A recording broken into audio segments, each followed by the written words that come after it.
In the meticulously organized archives of the Xylar civilization, there existed a classification for planets, so dangerous they were marked with a symbol depicting a screaming skull in a sea of flames. These were the Class 13 Deathworlds, planets with such extreme environmental conditions that even the mere suggestion of sending a manned expedition to one would result in immediate psychological evaluation and possibly retirement for the individual making such a preposterous proposal. The Xylars were the quintessential bureaucrats of the galaxy.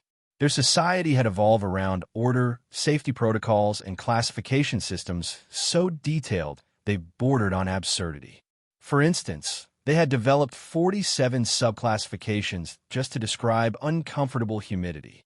This obsession with categorization and safety had naturally positioned them as the administrators of the Galactic Alliance for Safety and Protocol, GASP, an organization dedicated to establishing and enforcing safety standards across known space. At the Central Data Repository on Xylar Prime, Junior Data Cleanup intern Zorp Glibble was performing his usual menial task of sorting through backlogged automatic sensor reports. Most were corrupt or redundant files from long-forgotten probes, destined for permanent deletion. It was mind-numbing work, but necessary for maintaining the pristine Xylar data archives. On this particular rotation, Glibble noticed something unusual, a complete data packet from a cheap disposable probe supposedly lost decades ago. The designation caught his attention: DX-13 Sol 3, a Class 13 death world in the Sol system. The preliminary environmental data was exactly what one would expect: wildly fluctuating magnetic fields, extreme temperature variations, persistent tectonic activity, and a surprisingly diverse array of predatory lifeforms. Out of boredom more than professional thoroughness, Glibble opened the visual/audio appendix. What he saw made his four hearts simultaneously skip a beat. Bipedal creatures, clearly sentient, were engaging in the most incomprehensible activities amid the deadly surroundings. A group was camping during what appeared to be mild acid rain, laughing as the corrosive droplets sizzled against temporary shelters. Another individual was surfing on a semi-cooled lava flow, using some kind of primitive board while others cheered from a barely safe distance. Most disturbing of all was footage of a crowd gathering to celebrate what appeared to be a fire tornado, with audio clearly capturing phrases like "best weekend ever" and "totally worth the drive." Glibble's appendages trembled as he followed proper protocol and reported his findings to his immediate supervisor, who predictably dismissed it as a data error. Unwilling to let such an anomaly go unreported, Glibble escalated the report, which then began its journey through the labyrinthine Xylar bureaucracy. At each level, the footage was viewed with increasing disbelief and promptly passed upward.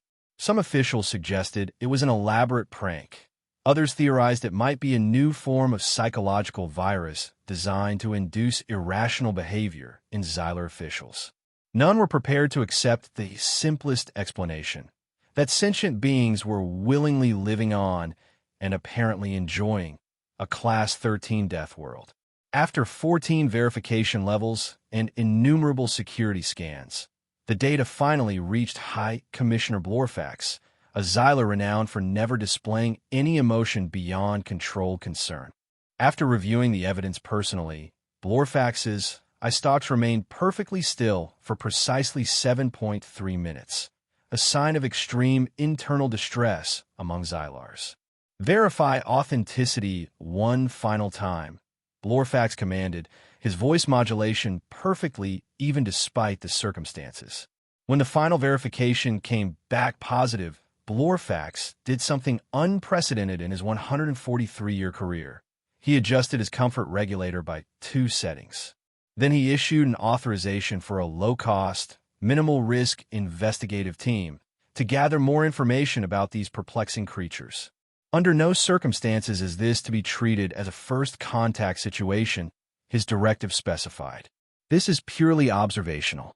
Any direct interaction would violate at least 327 safety protocols and possibly create a galaxy-wide panic if the general public learned of the existence of such anomalies. The directive ended with a classification so high that only 6 individuals in the entire Xylar civilization were qualified to read it. The message was clear. This mission was simultaneously of the utmost importance and completely deniable if things went wrong. Commander Glix had been looking forward to a quiet retirement.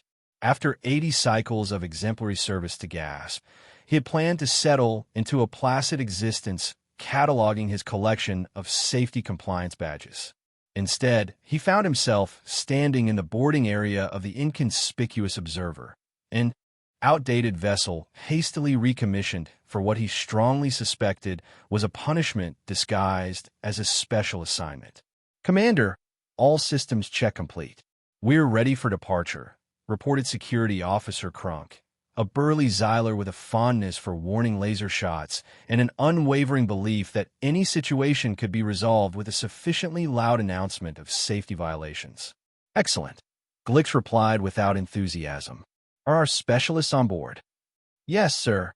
Dr. Fleep is calibrating the translation matrices as we speak, and biologist Zorp is, well, I believe he's still in the medical bay, recovering from his briefing on the native fauna." Glix sighed, his respiratory sacs deflating dramatically. Dr. Fleep was a linguist convinced that all languages could be decoded through pure mathematical logic. This approach had proven remarkably effective with most species, but had once resulted in a diplomatic incident when she had informed the gelatinous consciousness of Rigel 7 that their poetry was mathematically inefficient. As for Zorp, the biologist was notorious for fainting at the sight of anything slimy or possessing more than 6 limbs, an unfortunate trait in a xenobiologist. "Very well. Set course for Sol 3. Minimal observational protocols. And Crunk, sir, try not to shoot anything this time." The journey to Earth took several weeks at standard cruise speed. During this time, each crew member processed the preliminary data in their own way. Glix meticulously reviewed safety protocols, adding personal annotations to dozens of them. Dr. Fleep constructed preliminary language models based on the intercepted broadcasts, developing theories about the cultural significance of phrases like "Waiwalo" and "Hold my beer." Zorp spent most of his time in the medical bay, repeatedly exposing himself to images of Earth's more extreme life forms in an attempt to build immunity to his fainting spells. Crunk disassembled and reassembled his warning laser 73 times, each time adjusting the warning to actual harm ratio slightly higher. As they entered the Sol system, the ship's sensors began registering the full spectrum of Class 13 hazards: radiation storms from the system star, vast magnetic anomalies, atmospheric toxins, and evidence of constant geological activity. Yet interspersed with these danger readings were thousands of human broadcasts. The crew gathered in the observation room, watching in stunned silence. "Is that a cooking program?" Glix asked incredulously as they intercepted a cheerful human explaining how to achieve the perfect grill in Force 12 winds. "Affirmative," Dr. Fleep answered, her voice uncharacteristically uncertain. "And this one appears to be advertising relaxing getaways at resorts located near active volcanoes." "The sports broadcasts are most concerning," Crunk added. "They're racing wheeled vehicles on melting ice." Deliberately, Zorp, who had been nervously monitoring atmospheric readings, suddenly let out a squeak of distress. "There's a gathering of approximately 200,000 of them in a desert region. The temperature readings are extreme, sandstorms are imminent, and our scanners detect numerous venomous reptiles in the vicinity." "Put on screen," Glix ordered. The display showed an enormous crowd of humans dancing in scorching heat, wearing bizarre costumes, and showing no concern for the scorpions visibly scuttling near their festivities. "What is this gathering?" Dr. Fleep wondered aloud. "According to intercepted communications, it's called a Desert Music Festival," Zorp replied, his voice quavering. "They appear to be there voluntarily. For enjoyment." Glix's eye stalks drooped in disbelief. "That settles it. We'll make our first observational landing near this festival. If these creatures consider such a hostile environment appropriate for leisure activities, it should be relatively safe for our brief study." No one on the bridge pointed out the inherent contradiction in this statement. They were too busy processing the implications of a species that would choose to party in conditions that would trigger 17 different emergency protocols on any Xylar vessel. The landing was uneventful by Class 13 Deathworld standards, which meant they only had to navigate through a minor dust storm and avoid 2 air traffic corridors filled with primitive but surprisingly fast human aircraft. They set down the inconspicuous observer approximately 3 kilometers from the festival's perimeter and activated the ship's camouflage systems, which made it resemble an unusually symmetrical rock formation. From this vantage point, the crew began their observations, using long-range scanners to avoid direct contact. The festival was even more bewildering up close. Humans danced in temperatures that would require Xylars to wear thermal regulation suits. They consumed substances of questionable safety while exposed to ultraviolet radiation levels that made Crunk increase the shield settings twice. Most perplexingly, they seemed to derive pleasure from the extremely loud, rhythmically inconsistent sound vibrations that Zorp initially classified as evidence of widespread mechanical failure. These creatures are incomprehensible, Glix noted in the official log. They willingly exposed themselves to conditions that would trigger evacuation protocols on any civilized world. Yet they display all signs of a technologically advancing species, primitive space travel capabilities, global communication networks, and manufactured shelters. This contradiction defies all established xenosociological models. Their observation might have continued unnoticed, if not for an unexpected gust of wind that partially dislodged their camouflage tarp, revealing a section of the ship's metallic hull. A group of humans wearing leather attire and dark eye coverings approached, their movements suggesting curiosity rather than alarm. Stealth compromised, Crunk hissed, reaching for his warning laser. Recommend immediate withdrawal. Before Glix could respond, the humans began calling out to them, making enthusiastic gestures. They're saying, "Awesome art installation, man." And which collective built this? Dr. Fleep translated, her voice betraying confusion. They appear to believe our ship is some kind of aesthetic construction. One of the humans, wearing an elaborate headdress of synthetic feathers, approached even closer and held out a container filled with a suspicious green carbonated liquid. They're offering us something called a kombucha with a CBD kick and asking if we brought enough SPF 5000 sunscreen. Dr. Fleep continued. What is their threat posture? Glix demanded, uncomfortable with how close the humans had come. Difficult to determine, Crunk admitted. They're displaying exposed teeth, which would normally indicate aggression, but their other body language suggests festivity. The situation deteriorated rapidly when one human attempted to climb onto the ship's sensor array to get a better selfie angle. Crunk, acting on instinct, fired a warning laser shot, which unfortunately struck a large inflatable unicorn being carried by another group of festival goers. The resulting bang sent the crew into panic mode, and they hastily retreated inside the ship, raising the ramp despite the disappointed cries of the humans, who apparently thought the performance art was ending too soon. Emergency departure, Glix ordered as they sealed the airlock. Activate stealth systems and relocate to secondary observation coordinates. As they lifted off, they could see the humans below them waving enthusiastically, some taking pictures with primitive imaging devices, others forming a circle and dancing around the scorched remains of the inflatable unicorn in what Dr. Fleep would later theorize was an impromptu, ritualistic response to unexpected stimuli. Back at GASP headquarters, High Commissioner Blorfax received the initial observation report with what, for a Xylar, amounted to extreme agitation. He adjusted his comfort regulator 3 times during the briefing. Inconclusive and insufficient, he declared finally. The preliminary observations merely confirm the anomalous behavior without explaining the underlying adaptations that make it possible. Commander Glix must obtain more concrete data. The communication Glix received was clear. His mission parameters had been upgraded from passive observation to required interaction. gasp needed to understand the psychological coping mechanisms or biological mutations that allowed humans to thrive in their deadly environment. This is unprecedented. Glix informed his crew, his tone grave. We are being ordered to initiate limited contact with the indigenous species for scientific purposes. Will we be issued additional warning lasers? Crunk asked hopefully. No, we will be issued cultural camouflage instead, Glix replied, gesturing to the fabrication unit that was producing rough approximations of human attire based on their observations. We are to blend in and gather information directly. Dr. Fleep examined the garments with scientific curiosity.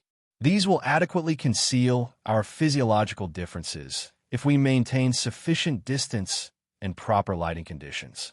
Zorp looked like he might faint again. Direct contact? With creatures that voluntarily ingest capsaicin for pleasure and keep venomous animals as companions. Our first target is a scientific outpost located on a floating ice mass in the northern polar region. Glix continued, ignoring Zorp's distress. We've intercepted communications indicating a small research team is studying bacterial adaptations to extreme cold.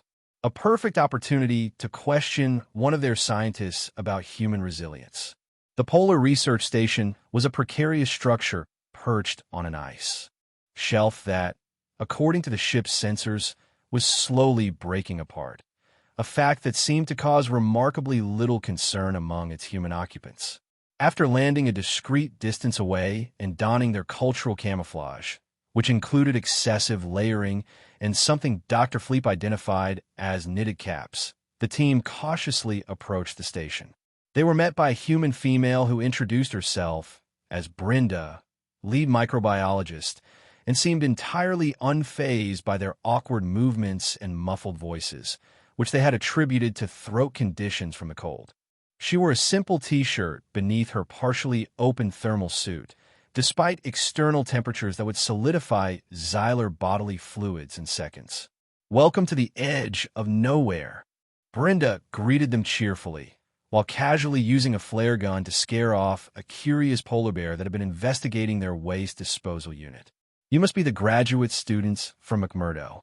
You're early. Come inside for hot cocoa with a special kick. She winked in a way that made Dr. Fleep update her cultural notes regarding nonverbal communication signals. Inside the station, conditions were only marginally less hostile than the exterior. Equipment froze and thawed in cycles as heating systems struggled against the elements. Condensation formed ice crystals on interior walls. And yet Brenda and her colleagues moved through this environment with the casualness of beings in a perfectly controlled habitat. So, we're mapping cold adaptive pathways in extremophile bacteria, Brenda explained, sipping from her steaming mug of what was later determined to contain industrial-grade ethanol. Found some incredible survival mechanisms.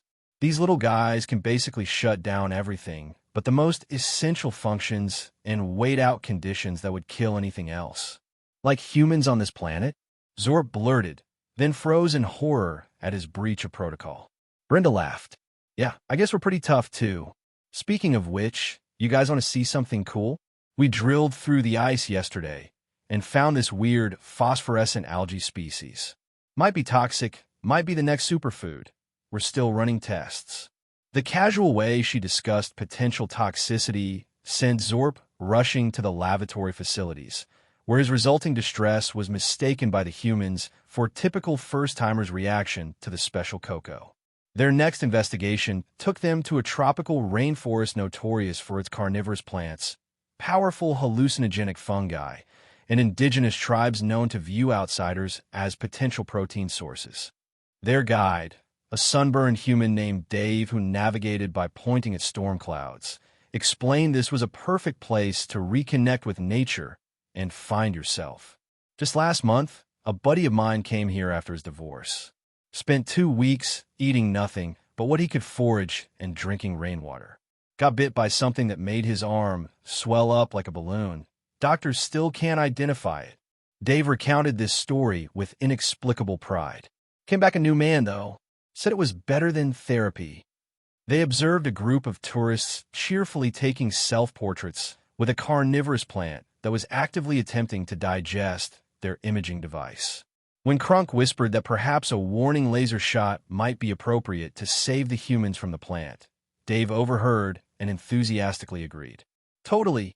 I've got some emergency flares in my pack that would make an awesome light effect for their Instagram. You folks are really getting into the spirit of this tour. The urban exploration proved equally disturbing. They visited a coastal city regularly battered by tsunamis and tropical cyclones. Citizens were kite surfing in gale-force pre-storm winds. Shops sold DIY tsunami survival kits, alongside souvenir t-shirts, and a sandcastle competition continued despite blaring tsunami warning sirens. A street vendor attempted to sell them what he called a shark-proof umbrella, insisting it was essential gear for the authentic local experience. By the fifth day of their investigation, the crew was showing signs of severe psychological strain. Glix's log entries became terse and filled with question marks. Dr. Fleep had begun questioning the universality of logic itself. Zorp developed a fear of open spaces and refused to leave the ship without 3 layers of protective clothing. Krunk nervously polished his warning laser and had taken to firing extremely advanced warning shots at particularly threatening-looking clouds. I believe we have sufficient data for our report, Glix announced finally, his voice carrying the weariness of one who has glimpsed madness. We have observed humans in multiple extreme environments and documented their inexplicable behaviors. Further investigation would compromise crew safety, not from the environmental hazards, but from the cognitive dissonance of continued exposure to human logic. Their final transmission to GASP included all collected data, including footage of Brenda wrestling with the polar bear, which had returned with friends, tourists escaping the carnivorous plant, mostly unharmed, and the pre-storm kite surfing competition, which ended with only 3 minor hospitalizations. The data also included fragmented interviews where humans explained their behavior with phrases like "just for fun," "YOLO," and "what doesn't kill you makes you stronger." This last one caused particular confusion among Xyler linguists, who debated whether it was a religious mantra or evidence of a hive mind parasitic influence. The emergency session of the GASP High Council was unprecedented in many ways. For the first time in recorded history, comfort regulators were permitted to be adjusted for personal preference rather than standard environmental guidelines. The normally pristine meeting chamber was cluttered with stimulant dispensers and anxiety suppression devices. Most shocking of all, High Commissioner Blorfax entered without completing the customary 17-point safety inspection of the room. Esteemed colleagues, Blorfax began, his voice modulation uncharacteristically variable, I present to you the complete findings of our investigation into the anomalous inhabitants of Dex 13 Sol 3, or, as they call it, Earth. The initial silence that followed the presentation quickly dissolved into chaotic debate. Theories proliferated. A planet-wide mind-controlling parasite, a failed social experiment by an extinct ancient race, or simply that Earth was a glitch in the fabric of reality itself. The most disturbing aspect, noted the chief xenopsychologist, is not that they survive in these conditions, but that they appear to actively seek out danger for what they term recreational purposes. Our models cannot account for a species that willingly exposes itself to harm for the thrill of it. The chief xenobiologist was equally perplexed. We've identified no significant biological adaptations that would explain their resilience. Their bodies are remarkably fragile, easily damaged by temperature extremes, pressure variations, or minor impacts. Yet they engage in activities explicitly designed to test these limitations. Worst of all, added the cultural analysis director, they appear to be expanding. Their primitive space exploration technology suggests they will eventually spread beyond their death world. Imagine encountering these creatures on a standard habitat planet. They would consider it boring and probably introduce extreme sports. The representative of the Vogel species, famous for their paranoid caution, they wore triple-layered armor just to collect mail, rose to speak. Their species' natural tremor was heightened to an alarming degree. There is only one logical course of action, the VOGL representative stated, their voice muffled by their 17 protective face filters. Complete isolation of DX, 13, Sol, 3. No contact, no further observation. The risk of a logic contamination is too great. All records of this planet must be expunged from public star charts and mentioned only in sealed emergency protocols. The vote was overwhelmingly in favor of the proposal. Earth was officially declared a behavioral existence anomaly zone and placed under the highest level of information and travel embargo. The order was issued with an internal note, avoid at all costs. Suspected capacity to induce fatal laughter. Aboard the inconspicuous observer, the crew received the quarantine order with a strange mixture of relief and disappointment. They had survived, but they had also witnessed something that completely shattered their understanding of the universe. Glix began writing his memoirs, carefully excluding any details that might violate the new classification. Dr. Fleep tried to create a mathematical equation for reckless enjoyment. Zorp started collecting soil and rock samples from a distance as mementos. Krunk designed a new safety protocol for unexpected encounters with rocket-building capable species. Before leaving the solar system, they intercepted a weak signal from someone identifying himself as Larry A.K. Daredevil Dave Jr., who was attempting to establish a world record for skydiving from the stratosphere onto an erupting volcano with a homemade snowboard. Larry was grinning into his helmet-mounted camera as he plummeted towards certain death, or as the humans would likely classify it, an awesome story to tell at parties. In his final log entry, Commander Glix wrote, "They do not defy death. They invite death to a barbecue and give it an apron. They are not a warrior race or scientists as we understand those terms. They are the noisy neighbors of the universe, consistently having amazingly terrible ideas and somehow surviving to tell about them. Their greatest threat is not invasion, but that they might show up at your door with homemade stew and an insane weekend plan." The gas classification system underwent a significant update. Earth retained its Class 13 designation, but received a new set of supplementary warnings. Unpredictability level, extreme, illogical behavior contagion potential, high, tendency to convert danger into entertainment, inevitable.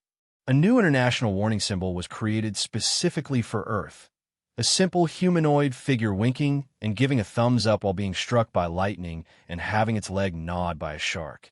The accompanying text read, "Approach at risk of uncontrollable laughter," as the inconspicuous observer quietly departed, leaving Earth and its illogical inhabitants to continue their joyfully dangerous existence.